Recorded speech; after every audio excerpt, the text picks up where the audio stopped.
고린도후서 5장 9절부터 10절입니다. 함께 합니다. 그런즉 우리는 몸으로 있든지 떠나든지 주를 기쁘시게 하는 자가 되기를 힘쓰노라. 이는 우리가 다 반드시 그리스도의 심판대 앞에 나타나게 되어 각각 선악간에 그 몸으로 행한 것을 따라 받으려 함이라. 아멘. 아침에 성도의 명품 인생의 삶으로 우리가 어떻게 살아가야 될 것인지 하는 시간들을 여기까지 진행해 왔습니다. 오늘 그 중에 마지막 시간입니다. 지난 한번 우리가 배웠던 것들, 살폈던 것들 좀 정리를 좀 생각 한번 해보죠. 가장 먼저 우리 인생이 참된 인생을 살기 위해서는 하나님을 만나야 한다. 우리를 지으신 분을 만나야 우리가 어떤 인생을 살아야 가야 되는지 바로 알 수 있다 했던 시간이 처음 있었습니다. 그래서 하나님이 정말 계시는가?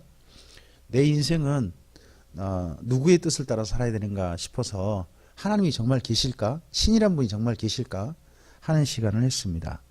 근데 그 신이란 분이 분명히 계실 뿐만 아니라 우리에게 하나님을, 그분을 만날 수 있도록 심지어 선물까지 주셨다는 걸 확인했습니다.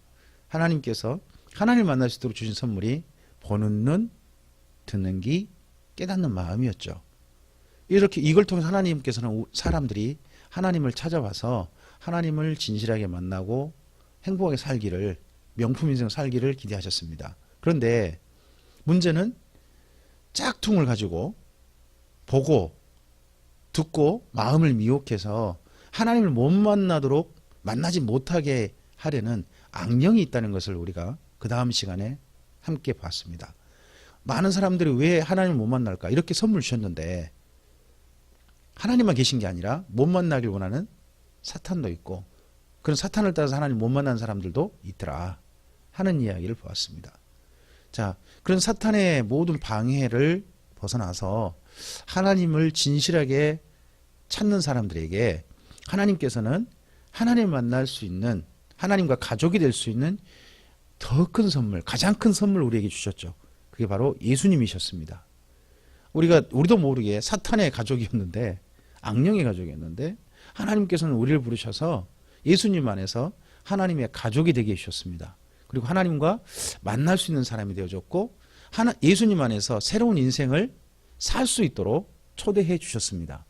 그래서 예수님 안에 새로운 인생이 출발되어졌습니다. 그 출발되어진 삶 속에는 세 가지가 새로운 삶의 힘이 되어졌죠. 이전에는 욕심이라든지 세상 풍조라든지 우리도 모르게 사탄의 꾀임을 따라서 마음의 원함을 따라서 내가 하고 싶은 대로 내 욕심을 따라 인생을 살았는데, 이제는 그렇게 사는 게 아니라 믿음과 소망과 사랑으로 살아야 한다라고 기억했습니다.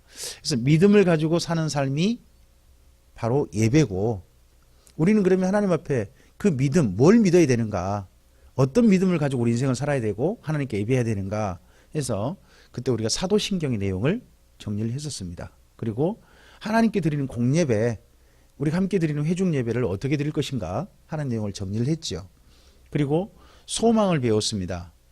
소망은 이전에는 내 소원을 따라 살았는데, 이제는 내 소원보다 우리를 불러주신 예수님의 소원을 좀 생각을 해보자 해서 예수님의 소원이 담긴 주기도문을 배웠습니다. 그리고 주기도문을 따라서 우리에게 소망을 가지고 소원을 가지고 인생을 사는 가운데 하나님이 주신 선물이 기도다. 근데 그 기도 가운데 특별히 회중예배 가운데, 우리 공예배 가운데 대표 기도는 어떻게 해야 되지 하는 내용만 우리가 한번 정리를 한번 해봤죠. 그리고 그 다음에 사랑의 생활을 배웠습니다. 사랑은 생활이다.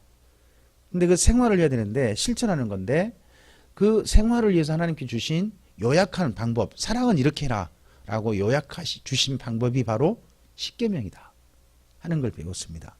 십계명을 따라서 삶을, 이렇게 하나님을 사랑해야 되는구나, 이렇게 이웃을 사랑해야 되는구나, 그리고 물질을 가지고 사랑으로 사는 삶이란 게 이런 거구나, 욕심을 따르지 않고 사랑한다는 게 이런 거구나 하는 것들을 우리가 함께 봤습니다.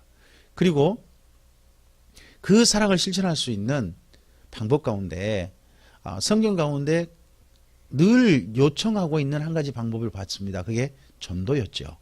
이스라엘 민족에게 요청하셨고, 그리고 교회에게 요청하셨고, 그리고 지금 우리에게도 요청하고 계시는 사랑의 실천인 전도를 함께 생각하고 정리해 왔습니다.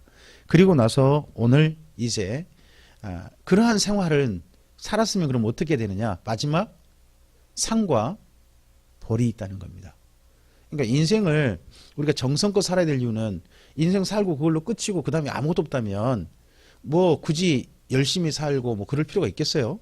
그냥 자기 뜻대로 살면 되지. 근데 인생에 하나님이 계신 거고 인생이라는 하나님께 주신 기회고 심지어 하나님께서는 그렇게 인생을 잘 살았는지 마지막에 평가하시고 심지어 심판하셔서 잘한 자에게는 상을 주시고 잘못한 자에게는 벌을 주시는데 그 상과 벌이 영원하다는데 우리가 좀 관심을 가지고 중요하게 생각하고 봐야 한다는 거죠. 자, 앞을 좀 보실까요? 1번 우리 읽어보겠습니다. 하나님께서는 창조주이시자 심판주이십니다. 하나님은 만물을 지으셨고 그 지으신 만물에게 기회를 부여하셨습니다. 특별히 사람에게. 그래서 사람에 대해서는 반드시 마지막에 심판하십니다. 잘했는지 잘못했는지. 두 번째 읽어보죠. 우리는 하나님의 창조로 태어나 인생의 기회를 선물로 받아 살다가 심판주 하나님 앞에 서야 합니다. 이거 나는 내 마음대로 살다가 나 하나님 안 설 거야. 그런 사람 다 서야 한다는 겁니다. 무조건 모든 사람은 다 그분 앞에 서야 한다는 거죠. 세 번째입니다. 믿느냐 안 믿느냐의 심판은 세상에서 완료되어집니다. 그러니까 이 땅에 살고 있는 동안 이미 믿었느냐 안 믿으면 끝나는 겁니다. 자, 그 다음 네 번째요. 심판주 하나님 앞에 설 때는 인생을 어떻게 살았느냐를 율법을 기준으로 행위를 따라 심판받습니다. 마지막에 우리가 하나님 앞에 설 때 우리의 삶을 잘 살았는지 못 살았는지 하는 하나님이 주신 기준이 하나 있다는 겁니다. 방법. 그게 율법입니다. 그리고 그 율법의 요약이 십계명이에요. 진짜 살았느냐 안 살았느냐. 자, 그 다음 다섯 번째요. 심판은 영생의 상과 영벌로 나뉘게 됩니다. 자, 우리 이 부분은 좀 이따가 말씀 통해 확인할 거니까 넘어가 보죠. 먼저 아까 믿음은 이 땅에서 심판 받는다 그랬죠. 요한복음에 있는 말씀인데요. 한번 읽어볼까요? 하나님이 그 아들을 세상에 보내신 것은 세상을 심판하려 하심이 아니요 그로 말미암아 세상이 구원을 받게 하려 하심이라. 그를 믿는 자는 심판을 받지 아니하는 것이요 믿지 아니하는 자는 하나님의 독생자의 이름을 믿지 아니하므로 벌써 심판을 받았답니다. 그래서 여기서 심판이란 믿었느냐 안 믿었느냐인데 이 땅에서 이미 예수님을 믿느냐 안 믿느냐에 따라서 그건 끝났다는 겁니다. 그러면 이 믿음의 심판이 이 땅에서 사람을 두 길로 나뉘어버리는 겁니다. 하나님을 가족이 되느냐 사탄의 가족이 되느냐 그거 이미 나뉘는 거죠. 이렇게 나뉜 후에 하나님 앞에 설 때는 우리의 삶을 따지십니다. 삶을 따지신 것에 대해서 읽어볼까요? 시편 말씀입니다.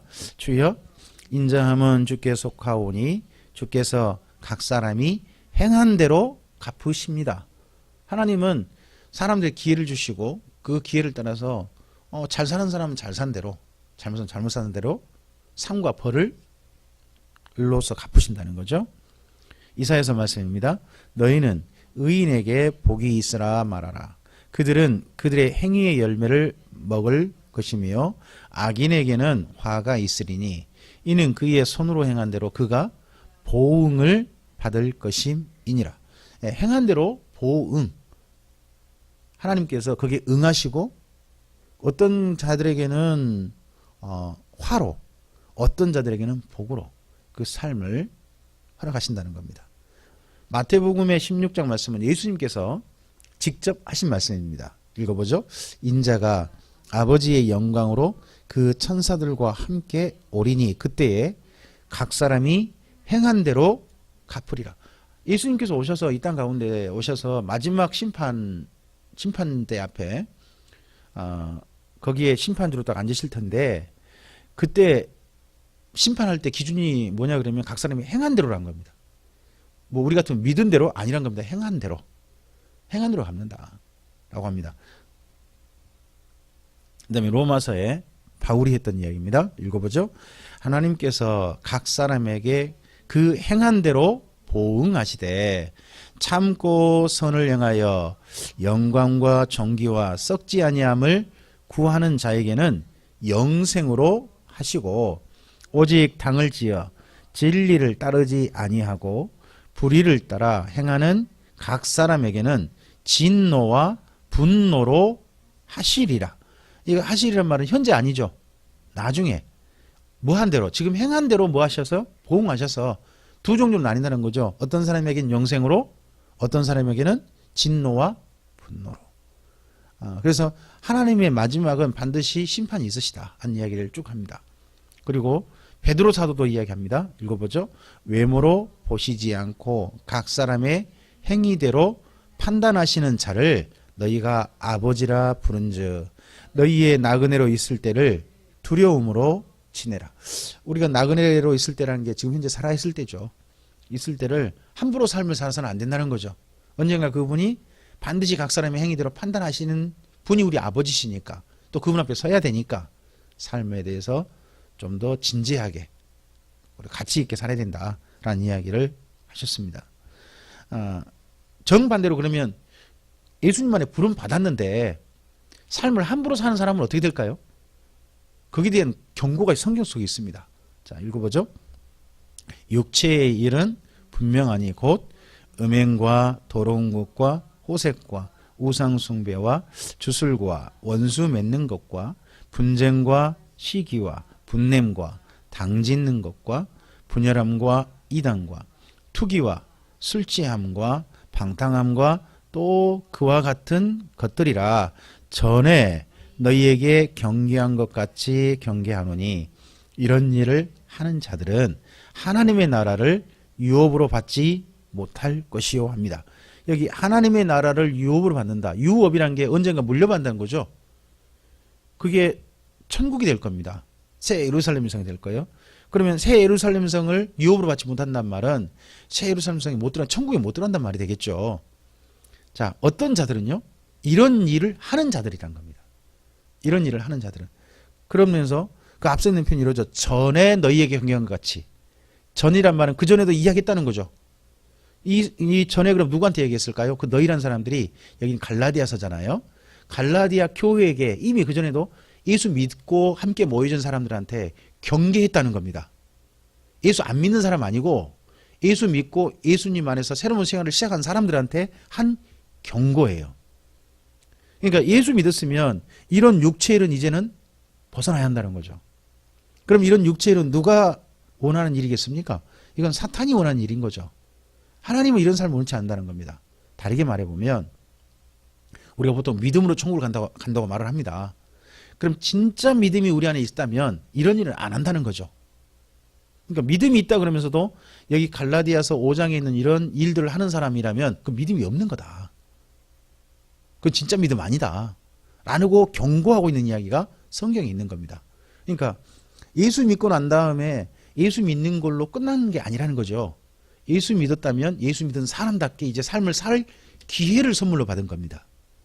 삶을 함부로 살지 말고 예수님의 사람답게 우리 인생을 살아가야 된다 하고 성경은 우리에게 초대하고 있고 또 그렇게 못 사는 사람, 안 살고자 하는 사람한테는 경고하고 있는 게 보입니다. 자, 여기 말씀을 우리가 마태복음에 있는 내용을 좀 정리 좀 해보겠습니다. 자, 마태복음 25장을 가보시죠. 마태복음 24장과 25장은요 종말장이에요. 종말장인데 그 중에서 마태복음 25장은 교회의 심판을 이야기하세요. 마지막 때 누구를 심판하시느냐, 세상을 심판한다는 이야기는 4장이 있어요. 24장이 있어요. 근데 한 장 더 한 25장에서는 누구를 심판하냐, 교회도 심판받아야 한다는 거예요. 근데 그 중에 첫 번째 비유가 10명의 처녀 비유예요. 10명의 처녀 비유. 그게 내용이 뭐 1절부터 13절까지인데 그 중에서 10절을 먼저 읽어보죠. 10절. 그들이 사러 간 사이에 신랑이 오므로 준비하였던 자들은 함께 혼인잔치에 들어가고 문은 바쳤답니다. 그 다음에 11절 12절 읽어보죠. 그 후에 남은 처녀들이 와서 이르되 주여 주여 우리에게 열어주소서. 대답하여 이르되 진실로 너희에게 이르노니 내가 너희를 알지 못하노라 하였느니라. 자, 이건 이스라엘 민족의 그 혼인 풍습을 이해하셔야 좀 이해될 내용이에요. 우리나라 풍습이 약간 다른 게 있어요. 그 나라는요, 신랑이 그 신부 집으로 와서 혼인잔치가 이루어진대요. 신랑 집이 아니고 신부 집에 와서. 근데 그 신부 집에 신랑이 들어가잖아요. 문 닫아본대요.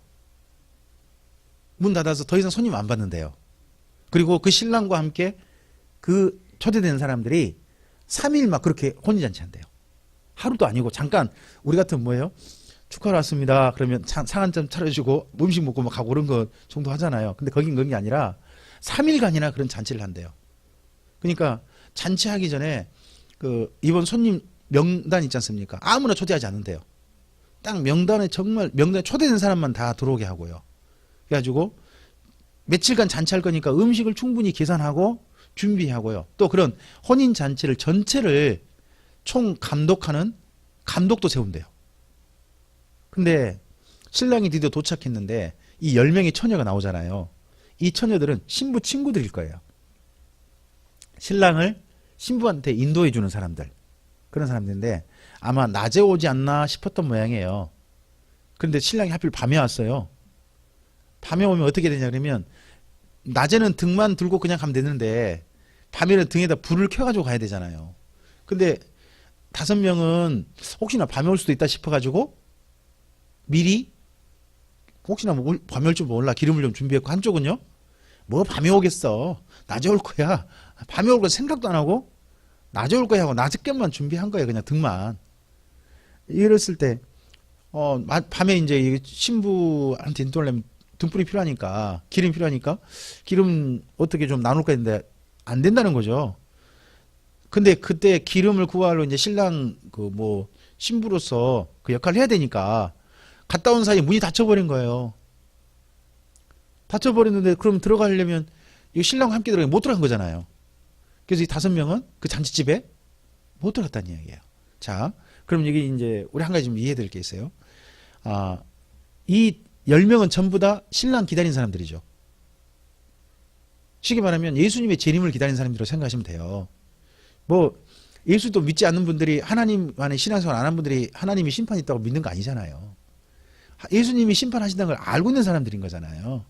근데 그런 사람들 중에도 들어간 사람이 있고 못 들어간 사람이 있다고 첫째 이해하는 거죠. 그렇죠?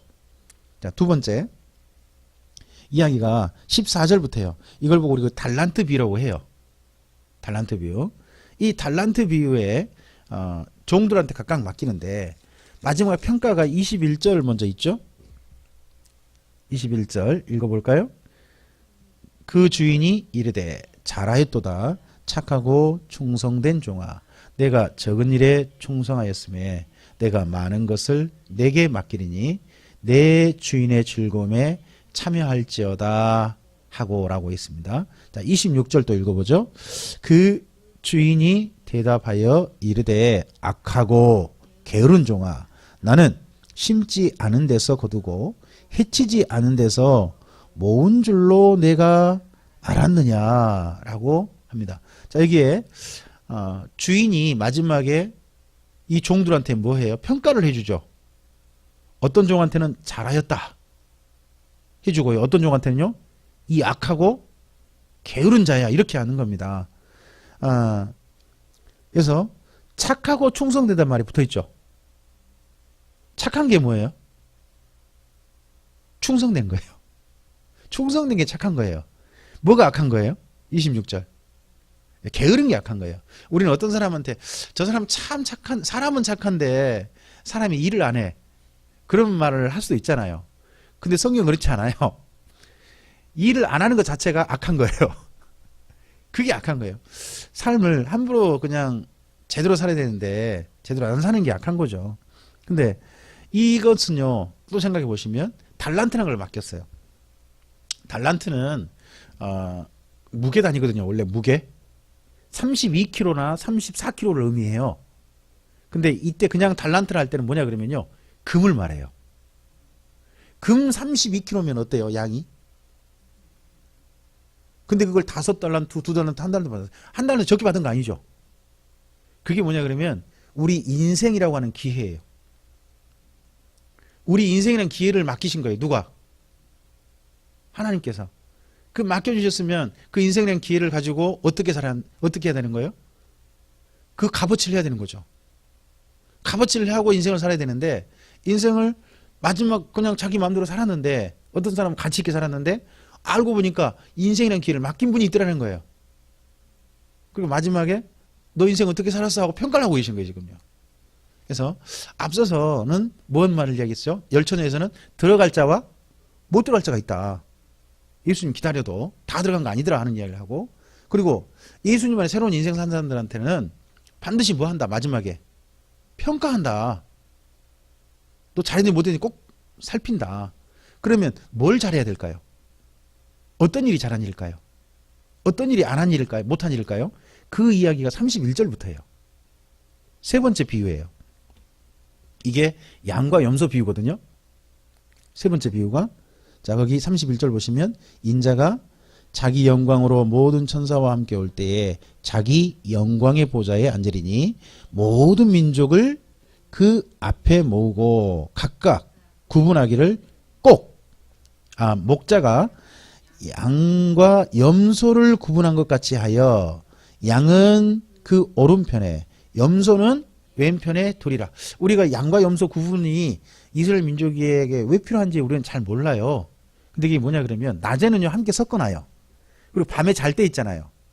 밤에 잘 때는 양쪽 우리에다가 양은 양대로 염소는 염소대로 해야 한대요. 그래야 서로 편하게 잔대요.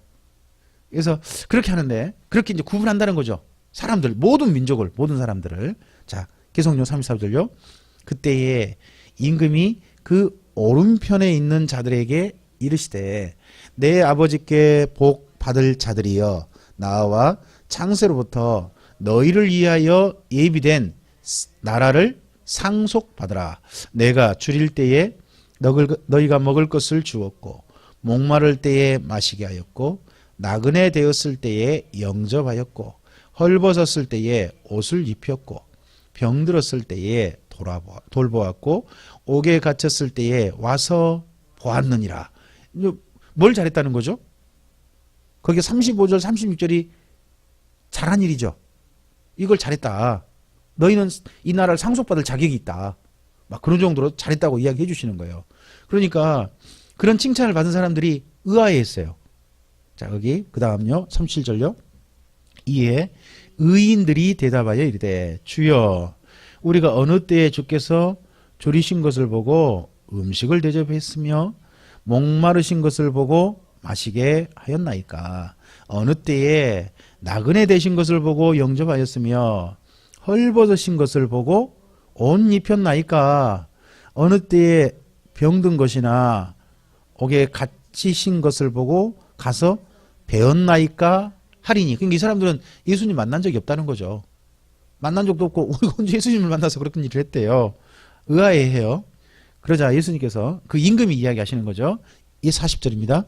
임금이 대답하여 이르시되 내가 진실로 너희에게 이르노니 너희가 여기 내 형제 중에 지극히 작은 자 하나에게 한 것이 곧 내게 한 것이니라 하셨다는 겁니다. 그러면 이 땅 가운데 우리가 달란트라고 하는 기회를 얻은 사람들이에요. 그리고 어디 들어가고 싶어 해요? 혼인잔치 거기 들어가고 싶어 하는 사람들이에요. 그렇죠? 초대받은 사람들이에요. 초대받은 사람들이고 그래서 그 초대받은 사람으로서 삶을 살아갈 기회를 달란트를 선물로 받은 사람들이에요. 그 선물을 받은 건데 달란트를 어떻게 쓴다는 거냐? 어떻게 하는 게 달란트를 잘 쓰는 거냐? 하는 게 결국은 보니까 35절, 36절이라는 거예요. 이렇게 사는 거라는 거예요. 근데 그게 예수님한테 그게 한 거래요, 마치. 근데 알고 보니까 누구한테 한 거? 사람들한테 우리가 이렇게 사는 삶 자체가 뭐였다? 인생을 잘 사는 거였다. 우리는 잘 산다 그러면 뭐예요? 열심히 오늘 돈 벌고 뭐 게으르지 않고 그렇게 산 것만 생각하잖아요. 근데 그게 아니라 인생은 어떻게 하면 잘 산 거냐? 인생이라는 날이 주어졌을 때 사랑할 기회를 잘 활용하는 거란 거죠. 누군가에게 사랑으로 돌보는 일들을 정성을 다하는 게 인생을 잘 산 거다 하는 걸로 이야기해 주시고 계세요. 그럼 정반대로 인생을 못 산 사람들, 아까 달란트를 활용 안 쓴 사람이 있었어요. 아까고 게으르다는 소리 들었고 또 혼인집에 못 들어갈 사람이 있었잖아요. 그 사람은 누굴까요? 41절 이하 읽어보죠. 또 왼편에 있는 자들에게 이르시되 저주를 받은 자들아 나를 떠나 마귀와 그 사자들을 위하여 예비된 영원한 불에 들어가라. 내가 줄일 때에 너희가 먹을 것을 주지 아니하였고 목마를 때에 마시게 하지 아니하였고 나그네 되었을 때에 영접하지 아니하였고 헐벗었을 때에 옷 입히지 아니하였고 병들었을 때와 옥에 갇혔을 때에 돌보지 아니하였느니라 하시니 그들이 대답하여 이르되 주여 우리가 어느 때에 주께서 줄이신 것이나 목마르신 것이나 나그네 되신 것이나 헐벗으신 것이나 병든 것이나 옥에 갇히신 것을 보고 공양하지 아니하더이까. 이 사람들도 말합니다. 우리가 예수님 언제 만났대요? 우리가 예수님 만났다면 아이고 예수님한테 결코 어떻게 그렇게 우리가 했겠습니까? 그럼 이 사람들도 예수님 만나면 잘해야 된다는 생각 가진 사람들이라는 소리죠. 자, 계속요. 이에 임금이 대답하여 이르시되 내가 진실로 너희에게 이르노니 이 지극히 작은 자 하나에게 하지 아니한 것이 곧 내게 하지 아니한 것이니라 하셨고 난 다음에 이제 두 무리 나눴지 않습니까? 나눈 무리가 마지막 정리되어집니다. 그들은 영벌에 의인들은 영생에 들어가리라 하시니라. 아까 혼인잔치에 들어간다는 게 뭐냐 그러면 영생에 들어가는 거였어요. 영생에 들어가는 거. 그리고 거기 못 들어가는 게 영벌에 머물러 있는 거죠. 그래서 이러한 삶으로 결국 우리 인생은 살 수밖에 없다는 겁니다. 근데 보니까 인생이라는 기회 가운데 하나님께서 허락하신 인생의 가운데 사랑하며 살 기회를 허락하시는 건데 나만 생기고 나만 생각하고 그렇게 사는 사람한테는 보니까 예수 믿어도 나중에 버리겠다 싶어요. 그죠? 근데 우리의 삶이 이 땅 가운데서 뭐 우리가 열심히 살고 부지런히 살아도 뭐 크게 부자도 못 되고 잘 나가지도 못하고 그렇게 인생을 살 수도 있죠. 근데 그런다 할지라도 이 땅 가운데서 인생이란 기회 때에 정성껏 사랑하는 사람에게는 하나님께서 영생이라는 그 자리로 초대하고 계신다 하는 게 말씀 속에서 있는 것 같습니다. 자, 이런 사람들을 둘 무리 나눌 건데 하나님께서 우리를 이렇게 초대하십니다. 요한계시록 가보면 특별히 하나님을 진실하게 믿고 하나님의 종으로서 그 인생을 사는 사람들한테 초대하십니다. 새 예루살렘 성을 마련해놓고 난 다음에 그게 얼마나 멋있는지 보여주세요. 그리고 나서 뭐라고 하십니까? 이 성 네 거야. 이거 네 거야 라고 이야기해 주시는 거예요. 제가 모르겠어요. 평생 살면서 등기부등본된 집을 제가 가질지는 저는 잘은 모르겠어요. 그런데 주님 안에서 정말 제가 주님의 사람이라면 하나님께서 불러주신 주님의 사람이라면 나중에 새 예루살렘 성에 주님께서 그중에 그 새 예루살렘 성이라는 것이 성 한 채가 아니고요. 한 마을 도시를 말한 거거든요. 그 도시 안에 집이 있을 건데 그 집 중 한 개 이거 네 거야 라고 해줄 거라고 저는 생각해요. 제가 그 사람이라면. 그게 상속자죠. 그리고 하나 더 준비하셨어요. 그게 뭐냐 그러면 생명나무예요. 옛날에 아담에게 이거 꼭 먹이고 싶어 하셨어요. 근데 사람이 그거 대신에 선악을 알게 나오는 택한 바람에 하나님이 사람들에게 못 먹이신 거죠. 근데 그거 정말 주님께 부름 받은 사람들한테 다 주시려고 이 새 예루살렘 성 안에는 다른 나무 말고 이 나무만 가득 심어놨다는 거죠. 이건 꼭 너 먹이고 싶다 하는 그 생명나무 열매를 먹을 기회를 허락하실 거고 이 모든 것이 우리에게 주실 상이라는 거죠. 상이고 그리고 이 상 받을 자가 바로 너야 라고 확인을 시켜주려고 성경이라는 책을 쓰셔서 네가 이 책의 주인공이야. 바로 이 상 받을 사람 바로 너야 라고 해주셨다는 거죠. 그러시면서 우리를 초대하십니다. 자, 우리 요한계시록 가보죠. 요한계시록 22장 17절.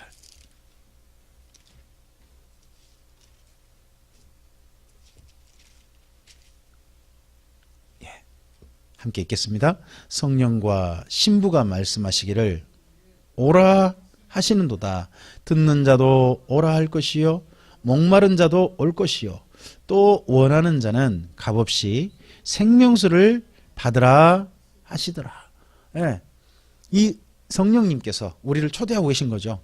이 자리로, 이 상 받는 자리로. 그리고 예수님께 준비해 놓은 새 예루살렘 성이 우리를 초대해요. 자, 이 새 예루살렘 성 바로 네 거야. 일로 와 라고 우리를 초대하고 있는 거죠. 우리 인생에 대해서 마지막, 저는 이렇게 자꾸 표현하는데, 예수님 안에 있는 사람들은 인생의 마지막 목적지, 내비게이션 목적지가 찍혔다는 거죠.